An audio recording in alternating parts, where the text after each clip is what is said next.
कक्षा 10वीं में विद्यालयों में पढ़ने वाले प्रिय विद्यार्थियों, सुप्रभात।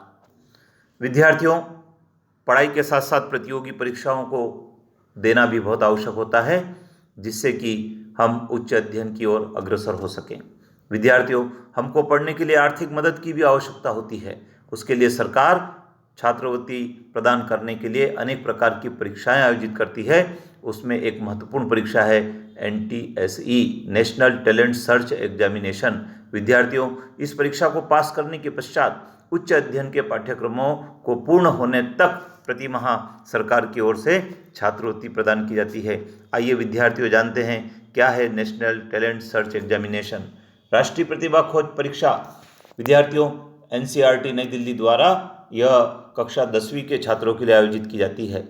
इस परीक्षा का उद्देश्य प्रतिभावान छात्रों को चिन्हित करना, उन्हें छात्रवृत्ति प्रदान करना। राज्य द्वारा प्रथम स्तर की चयन परीक्षा प्रति माह नवंबर में आयोजित की जाती है।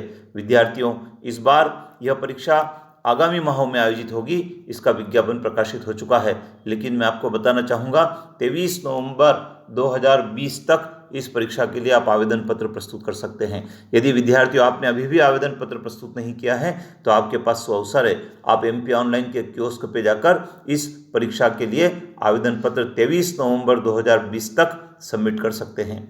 विद्यार्थियों, मध्य प्रदेश राज्य में स्थित मान्यता प्राप्त विद्यालयों में कक्षा 10वीं में नियमित रूप से अध्ययनरत विद्यार्थी इस परीक्षा में सम्मिलित हो सकते हैं। इस परीक्षा हेतु आवेदन केवल ऑनलाइन ही स्वीकार किए जाते हैं, ऑफलाइन स्वीकार नहीं किए जाते हैं। विद्यार्थियों, परीक्षा से संबंधित विज्ञापन प्रकाशित हो चुका है।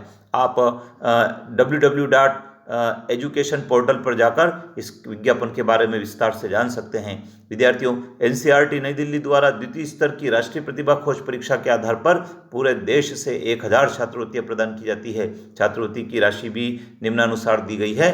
कक्षा 11वीं और 12वीं के लिए 1250 रुपये प्रति माह मिलती है और स्नातक स्नातकोत्तर स्तर की कक्षाओं के लिए 2000 रुपये प्रति माह मिलती है। और यदि आप PhD करेंगे तो उसके लिए यूनिवर्सिटी ग्रांट कमीशन के नॉर्म्स के अनुसार भी आपको छात्रवृत्ति और प्रदान की जाती है। विद्यार्थियों, इस परीक्षा में 2 प्रश्न पत्र होते हैं। एक मानसिक योग्यता का प्रश्न पत्र होता है, दूसरा शैक्षिक योग्यता का प्रश्न पत्र होता है। Mental ability and scholastic ability का जो प्रश्न पत्र होता है उसका पाठ्यक्रम भी विद्यार्थियों इस स्क्रीन पर आपको पढ़ने को मिल रहा होगा। जब हम मानसिक योग्यता के प्रश्न पत्र की बात करते हैं तो 100 प्रश्नों का प्रश्न पत्र होता है और 2 घंटे में उसको हल करना होता है। इसी प्रकार जब शैक्षिक योग्यता के प्रश्न पत्र की बात करते हैं तो उसमें भी 100 प्रश्न होते हैं और ये जो 100 प्रश्न हैं ये कई सारे विषयों पर आधारित होते हैं। भौतिक शास्त्र, रसायन शास्त्र, जीव विज्ञान, सामाजिक विज्ञान, इतिहास, भूगोल, राजनीति, अर्थशास्त्र, गणित आदि विषयों पर ये प्रश्न होते हैं। विद्यार्थियों, दोनों प्रश्न पत्रों में पृथक पृथक उत्तीर्ण होना आवश्यक होता है। सामान्य और पिछड़ा वर्ग के लिए 40% और अनुसूचित जाति जनजाति के छात्रों के लिए 32% अंक उत्तीर्ण होने के लिए लाना आवश्यक होता है।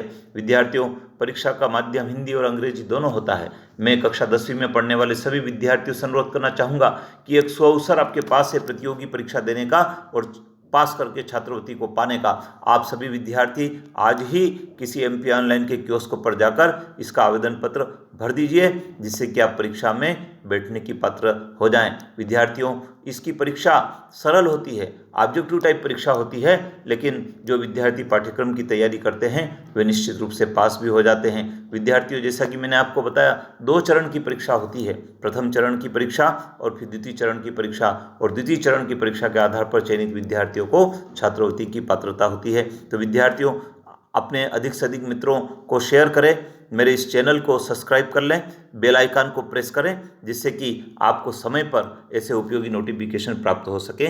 धन्यवाद।